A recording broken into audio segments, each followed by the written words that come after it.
बुलेटिनच्या सुरुवातीला मोठी बातमी ते हेमंत सोरेन यांना अटक करण्यात आली आहे। थोड्या वेळापूर्वी हेमंत सोरेन यांनी मुख्यमंत्रीपदाचा राजीनामा दिला होता। मात्र आताची ताजी अपडेट आहे त्याप्रमाणे आता हेमंत सोरेन यांना अटक झाली आहे। रांचीच्या राजभवनात सध्या हाय व्होल्टेज ड्रामा पाहायला मिळतोय। मुख्यमंत्र्यांच्या निवासस्थानाबाहेर पोलिसांचा बंदोबस्त तैनात करण्यात आलाय। झारखंडचे मुख्यमंत्री हेमंत सोरेन यांना अटक करण्यात आली।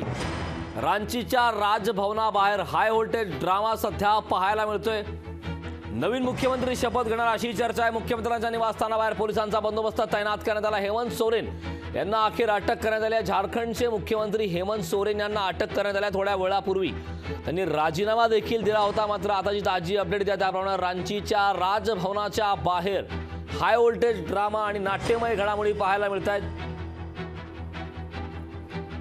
याबाबतचे ताजे अपडेट देण्यासाठी माझा सहकारी अक्षय मावळे आपल्या सोबत जोडलेला आहे। अक्षय, हेमंत सोरेन यांना अखेर अटक करण्यात आलेली आहे आणि राजभवनाच्या बाहेर सध्या नाट्यमय घडामोडी हाय व्होल्टेज ड्रामा पाहायला मिळतोय।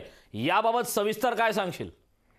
नक्कीच करण, आपण जर बघितलं तर झारखंडच्या राजकारणातील हा सर्वात मोठा भूकंप म्हणावा लागेल। थोड्या वेळापूर्वी मुख्यमंत्री हेमंत सोरेन हे राजभवनावर दाखल झाले होते आणि ईडीची टीम देखील हेमंत सोरेन यांच्यासोबत होती। त्यांनी आपला जो मुख्यमंत्री पदाचा राजीनामा आहे हा राजीनामा राज्यपालांना सोपवला आणि यानंतर चंपाई सोरेन हे मुख्यमंत्रीपदी विराजमान होणार असल्याची चर्चा देखील या ठिकाणी सुरू होत्या। ज्यावेळी राज्यपालांच्या भेटीनंतर चंपाई सोरेन हे बाहेर आले त्यावेळी त्यांनी पत्रकारांशी बोलताना सांगितलं की आम्ही 43 आमदारांचं जे सहीचं जे पत्र आहे ते पत्र आम्ही राज्यपालांना दिलेलं आहे आणि आम्ही सरकार स्थापन करण्यासाठी देखील दावा केलेला आहे। मात्र राज्यपालांनी शपथविधी सोहळ्यासाठी अद्यापही वेळ दिलेला नाही आहे। त्यामुळे आपण जर बघितलं तर ज्या पक्षाकडून जे आहे ते आजच शपथविधी घेण्यात यावा अशी देखील मागणी करण्यात येत आहे। मात्र आता यानंतर पुढे काय घडतं ते देखील बघणं तितकंच महत्त्वाचं ठरणार आहे।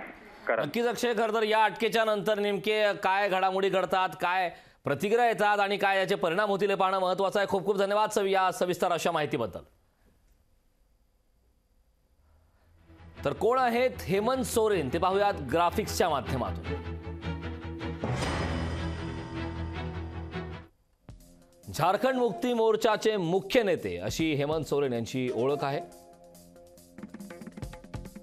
माजी मुख्यमंत्री शिबू सोरेन यांचे ते पुत्र आहेत।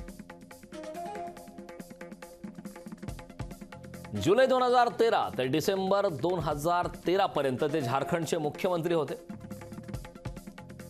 डिसेंबर 2019 पासून ते झारखंडचे पुन्हा मुख्यमंत्री झाले।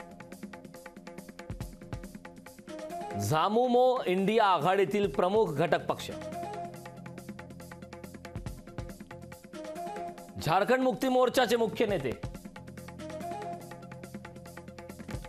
तर नेमकं हे प्रकरण काय आहे तेही पाहूयात ग्राफिक्सच्या माध्यमातून। यामध्ये शेकडो एकर जमीन माफियांनी हडपल्याचा आरोप आहे। कोट्यावधींची जमीन बेकायदेशीरपणे हडपल्याचा आरोप आहे। माफियांच्या रॅकेटशी सोरेन यांच्या संबंधाचा आरोप आहे।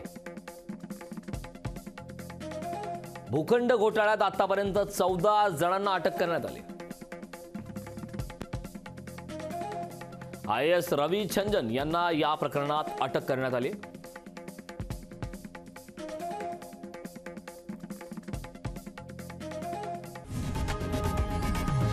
लोकशाही मराठी ऐका, पहा, जागरूक रहा।